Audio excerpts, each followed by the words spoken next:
अगर बांग्लादेश के साथ जंग होती है तो मुसलमान सबसे आगे मिलेगा। ये कपिल का पता नहीं चलेगा कहाँ है कपिल। अबे ओए नाजिया इलाही का पता नहीं चलेगा कहाँ है नाजिया इलाही। हम लड़ेंगे, कपिल का पता नहीं चलेगा। तू जानता है मुझे, हम लड़ेंगे। इन जाहिलों को क्या पता अभी मेरी माँ मुल्क क्या होता है, समझ गया। मुल्क क्या होता है, मुल्क के लोग क्या होते हैं, तेरी तरह ये अनपढ़ लोग हैं, नफरत फैलाना जानते हैं। कपिल का पता नहीं चलेगा। हिस्टोरियन इनको बना के बिठा दिया। ये तो बिल्कुल अनपढ़ आदमी है। एक नंबर का जाहिल। तुम इस देश को मुल्की तरीके मैंने मुद्दे की बात करी, सुनिए रशीदी जी। अरे रशीदी जी सुनिए, मैंने फिर पूछ रहा हूं, हिंदुस्तान के मुसलमानों को आतंकवादी कहोगे। देखिए हिमांशु, ये इतना सेंसिटिव मुद्दा है जिसको आपके कपिल साहब जो है ना, इन्होंने जो है इसको आतंकवाद से जोड़ दिया और हिंदुस्तान के मुसलमानों को इन्होंने आतंकवादी कहना शुरू कर दिया। अगर आपकी इतनी समझ नहीं है तो मुझे हंसी आएगी। अरे चुप रहिए, अरे चुप रहिए, किसी दुनिया के एक्सपर्ट से पूछ लीजिए। कपिल जी थोड़ा सा रुकिए, एक मिनट बोल, से जुड़ा हुआ है। सुनिए क्यों हिंदुओं पे हमला हो रहा है मुझे बताइए। आप जवाब दीजिए। एक मिनट कपिल सुनिए, तो पहले सुनने दीजिए क्या कह रहे हैं। अगर ये जुड़ा नहीं है तो क्यों हो रहा है हमला हिंदू मंदिरों में? आरक्षण कर रहा है, हिंदू मंदिरों में किया था आरक्षण। हिमांशु, एक बात सुन लीजिए क्या कह रहे हैं। हाँ बोलिए साजिद जी। हिमांशु बोलिए बोलिए मुझे रशीदी जी, अफसोस है आपका माइक ऑन है, ऐसे बोलिए। हिस्टोरियन पर जो अपने आप पे काबू नहीं रख पा रहे हैं। काबू अपने आप पे सुनिए, आप अपने आप पे, अरे मैं रख रहा हूं ना, सुन तो लीजिए ना। अपने आप पे आप काबू नहीं रख रहे। मेरी बात सुनिए, इनको चुप रखिए, इनको चुप रखिए। प्रोफेसर साहब, जनता के बीच में आवाज बहुत अच्छे तरीके से जाए, स्पष्ट जाए, ये बहुत जरूरी है। इसीलिए आपने बहुत अच्छा पॉइंट रखा। उस पॉइंट पर ये क्या कह रहे हैं, आपत्ति के सारे सुनिए। तो एक मिनट रशीदी जी, पॉइंट टू पॉइंट अपनी बात रखिए। अब सुनिए, पॉइंट टू पॉइंट सुनिए मेरी बात। हाँ, पॉइंट टू पॉइंट रख रहा हूं, इनसे कहिए बीच में बोलिए बोलिए। देखिए हमने पहले ही निंदा की है उसकी। हिंदुस्तान का मुसलमान किसी ऐसी हिंसा के साथ नहीं है जो धर्म के नाम पर की जाए। किसी ऐसी हिंसा के साथ में मुसलमान नहीं हिंदुस्तान का। एकजुटता के साथ यहाँ पर कोई बात रखी हो, सब लोग एक मंच पर आए हो, ऐसी तस्वीरें हमें नजर नहीं आई है कि सब लोग एक मंच पर आए, अपनी बात रखे खुलकर। होना चाहिए ना एक मंच पर।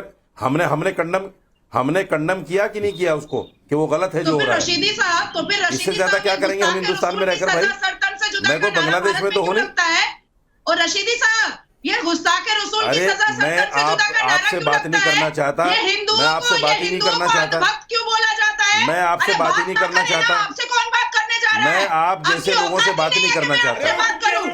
हिमांशु, मैं इन जैसे लोगों से बात नहीं करना चाहता। आपकी औकात है क्या? मैं इन जैसे लोगों से बात ही नहीं करना चाहता। सुनिए ना, अगर डिबेट में है, डिबेट में है, मैं बात ही नहीं करना डिबेट में चाहता। हिंदुस्तान में जब मुद्दा उठता है, एकजुटता की बात जब की जा रही है कि आप लोग आवाज बुलंद करते हैं, तो वो सवाल पूछेंगे। क्या दिक्कत है? आपके सवाल, आप मुझे 10 सवाल कीजिए।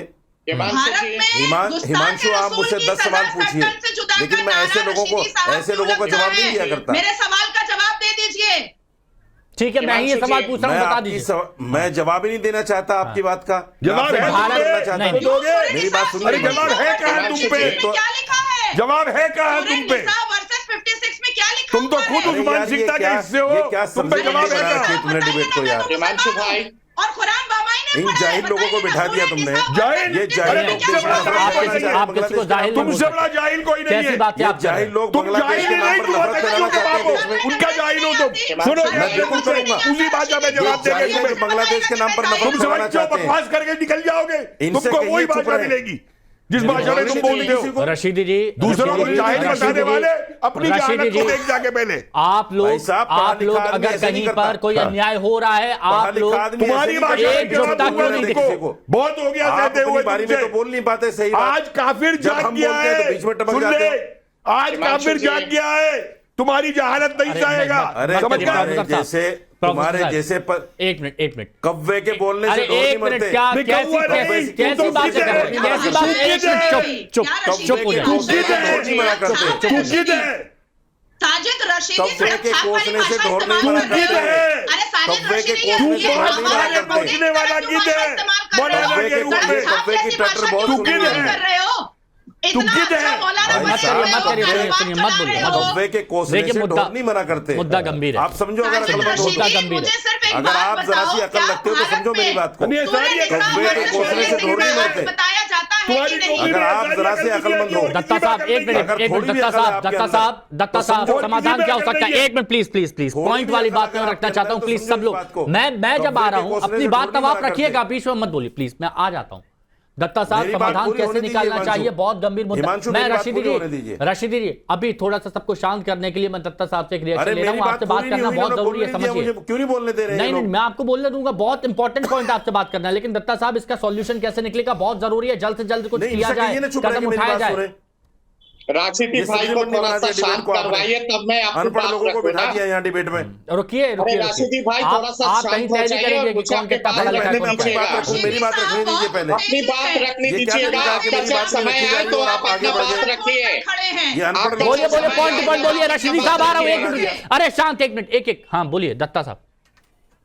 सॉल्यूशन इस पे यही निकलेगा कि भारत सरकार को वहां जो इंटरिम सरकार बना है उसके साथ तुरंत बातचीत करके हिंदुओं के ऊपर जिस तरह का आक्रमण हो रहा है उस पे तुरंत मध्यस्थता करने की आवश्यकता है भारत सरकार को, और ये तत्काल बंद होना चाहिए। अगर तत्काल नहीं बंद होता है तो भारत को जितना कदम लेने की जरूरत है चेतावनी दे के वो कदम लेने की आवश्यकता है। जैसे मैंने पहले भी कहा है कि बांग्लादेश को दूसरा पाकिस्तान या फिर तालिबान राज्य के हिसाब से हम लोग नहीं जाने दे सकते हैं, क्योंकि इसका spill over effect, domino effect पूरा पूर्वोत्तर भारत पे पड़ेगा और पूर्वी भारत पे पड़ेगा और खतरनाक होगा।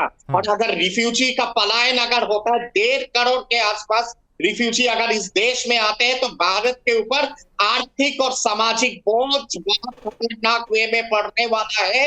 इसलिए भारत सरकार को चेतावनी देनी चाहिए, भारत सरकार को चेतावनी देनी चाहिए। अच्छा ठीक है, बहुत पॉइंट अच्छा रखा आपने, लेकिन रशीदी साहब सुनिए ना, मैं प्लीज चाहता हूं कि कोई और ना बोले, क्योंकि बहुत इंपॉर्टेंट पॉइंट है, इसका जिक्र करना बहुत जरूरी है। और जो लोग हमारे साथ जुड़ते हैं वो भी ये पूछते हैं, उन्होंने कहा कि रशीदी साहब से ये बात पूछिए, उनके मन में एक सवाल आया कि जहां जहां हिंदू अल्पसंख्यक हैं वहां पर मंदिर को टारगेट किया जा रहा है, अगर ऐसी कोई स्थिति आती है तो वहां परेशान किया जा रहा है, महिलाओं को, लोगों को परेशान किया जा रहा है।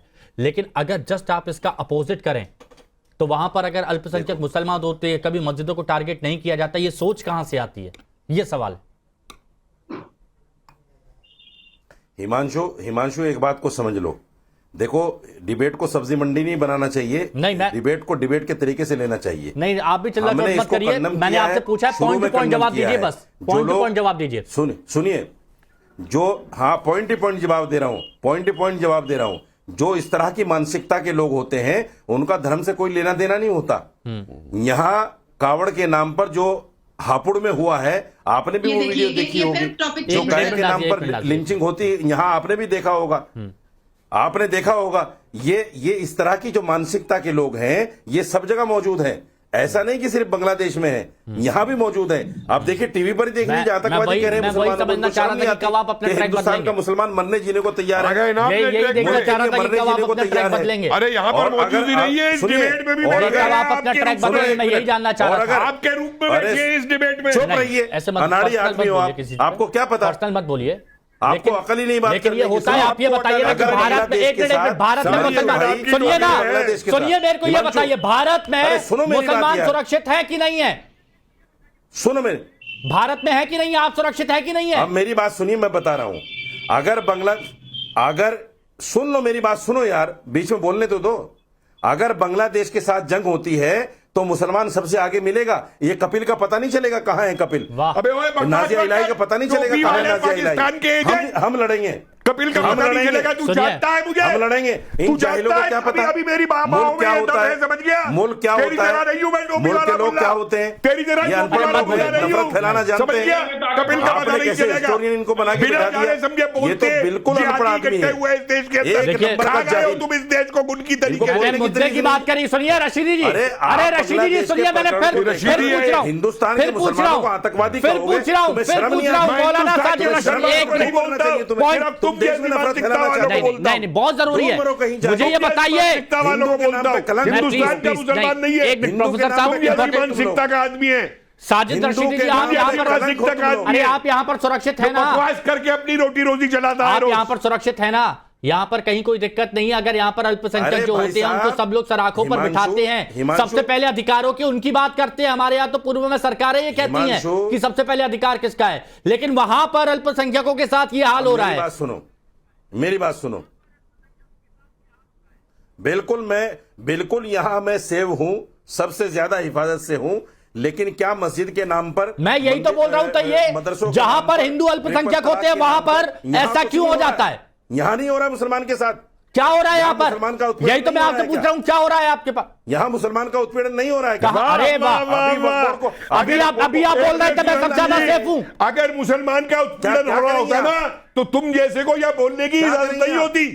ये समझ गए? बिहार में बड़े होते तुम जैसे, कपिल तुम जैसे बिहार में बड़े होते जैसे लोग बैठे, तुम लोगों ने हिंदुस्तान का फायदा यही उठाया है कि हिंदू तुमको सहता आया है, हिंदू ने तुम्हें जवाब नहीं दिया। और ऊपर से 15वीं शताब्दी नहीं है जो सह लेके तुम, और ऊपर से नहीं, और ताज्जुब वाली बात, और ताज्जुब वाली बात, अच्छा अहमद साहब, फाजिल अहमद साहब, एक मिनट, फाजिल अहमद साहब, अरे फाजिल अहमद साहब सुनिए, एक मिनट। अभी फारूक का बयान आपने सुना होगा कि सब्र का बांध टूटेगा तो क्या होगा। ये इस तरह की बयानबाजी ऐसे वक्त पर सही मानते हैं आप? हमारे भी सब्र के बांध को मत तोड़ो। हाँ, कपिल और फारूक में कोई फर्क नहीं है। किसमें? समझिए, एक तरफ कपिल है, दूसरी तरफ वाह फारूक है। वाह, फिर वही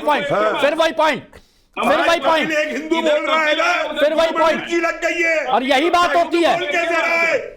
तुम्हें मिर्ची लग गई है कि हिंदू बोल कैसे रहा है? फाजिल अहमद, हो सकता है जिस तरह से आप यहाँ हुकूमत नहीं है और एक जेब की हुकूमत नहीं है। सुन, एक मिनट, हो गया बस टाइम। मैं यही बोल रहा हूं, यहाँ पर जिस तरह की आप बातें कर रहे हैं, हो सकता है कि ऐसे ही लोग बांग्लादेश में बैठे हो जो भीड़ को भड़का रहे हो और उसके बाद लोगों के हालात कर देते हो। तो यहां पर समझना चाहिए कब कौन क्या बोल रहा है।